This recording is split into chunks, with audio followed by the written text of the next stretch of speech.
And I invite you to compete in a bold new tournament I'm hosting at Duelist Kingdom. Why you blushing? Nah, bro, you getting invited to Epstein Island. No. Chill, bro. Pegasus is dope and everything, but come on.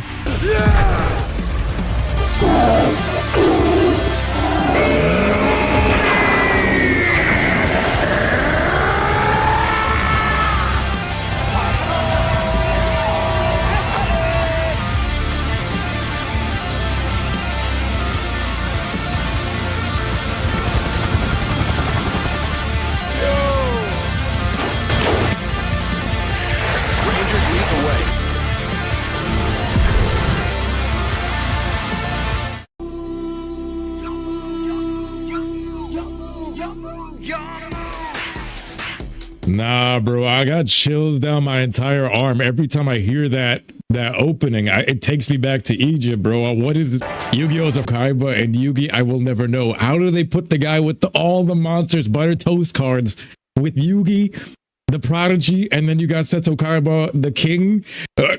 Like, bro, Seto Kaiba got power of money. Nah, you know what's crazy though? If I'm not mistaken, in the pilot episodes, I think Joey was Yugi's bully. That was the thing. Before Yugi wished for friends with the Millennium Puzzle, Yugi was bullied by Joey and Tristan. And I don't know if that's the way it was in season 0 where that pilot thing was, but they used to hate him. And then they also changed like, yo, this character, he's like the loyal Eric. I'm like, yo, there's people, like I grew up with kids like Weevil, and I was like, why do people pick on kids like Yugi, but they don't pick on the Weevil? It's like, Weevil is the one that needs to get waterboarded, bro. They need to drown his ass. The unstoppable Exodia. Impossible. Exodia, obliterate. Kamehameha. Bro went out like perfect cell. Like Yagami died like perfect cell. Name gives me a headache. Whoa! It gives you a headache, but y'all in the same class. Weevil. Yugi, these guys any good? Oh yeah, they're both pretty tough customers. Weevil specializes in insect cards, and he's a great strategist. Then you've got Rex Raptor and his dinosaur cards. He uses their power to overwhelm his opponents. You see this? This is how you build proper characters. Like, he's building up his rivals for what's about to happen later on. This is missing from modern anime. A lot of the new animes that I'm watching, they don't have no lore build up. People don't have the patience. But this show is doing it in such a good way. It's paced perfectly. It's interesting. The music is still going. They even put in that epic flashback right before this to kind of, in the beginning, right? The first episode, Kaiba's like, yo, what do you want from anybody? Do you guys want status as #1 regional champion? Do you want power being the #1 duelist? Pegasus's motives are clear from the jump. It's not about any of this pathetic shit. These are just cardboard pieces. He's in it for the real power, the Millennium pieces, the Dragon Balls of the world, basically. This is genius. It's like, yo, you're all pawns in my game. That's the way he's doing this. It's like, yo, I'm presenting you a trophy for #1 in the card game that I made. You're playing in my game, coming to my island. I need to get these items. That's the true purpose of it. And that kid is wearing one of them around his neck.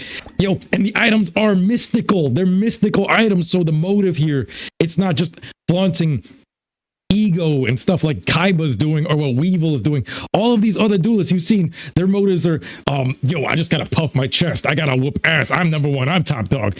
Like, it's all like dog stuff versus him. He's like, no, we're not doing that. We're doing something a bit higher than that. Yugi's dueling from the heart. The rest of these guys are fighting out like dogs. And he's like, yo, I'm going to create the mosh pit for all of you to fight out, but I'm luring you here for the real prize. The package was delivered to the boy just as you ordered. 7 Millennium items, 7 Dragon Balls, the number 7 seals. This is biblical stuff, bro. It really is at all times. Really, like, literally, it's breaking all of his reality right now. So Seto Kaiba is like, what happened to Seto Kaiba is happening to Yugi in this next episode. He's getting humbled the same exact way, but even worse because it's magic. It's like them figuring out there's a death note around here and you don't even know what's going on.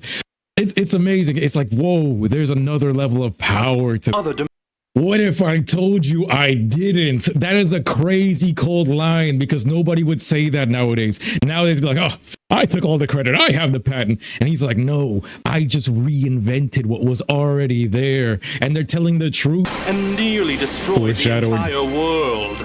It's a good story, Pegasus, but these monsters can't be real. tell that to my dragon piper, as his flute of resurrection frees your Komori dragon, but puts him under my control. I have to counterattack! Silver Fang! I love these classic monsters that forbidden memory items and anything like that. This guy just put himself at god level. He was like, yo, who are you fighting? This guy's name is Maximilian Pegasus. He has an island. He's richer than Kaiba and all this. He made the game. This guy is like the god of Yu-Gi-Oh! In season 1 because you don't have no context. Says, guys, let me know what you guys think in the comment section below. I would say first episode was a 10 out of 10. Second episode, I'll give it a 9 just because I don't like Weevil. And it was that, they stole that victory from him. So I'm kind of upset, but it's part of the story. It's how it has to go. But I'll give that one a 9. It was epic. He won that. Yo, Direwolf, you're going to see this. We just watched Yu-Gi-Oh! I'm going to be posting this to Paul Siraj X tomorrow or the next day. Make sure when you guys see this, like it up, comment it up. Please lend me your energy. This was epic. Thank you guys so much for watching. I'm going to catch you guys later. All right.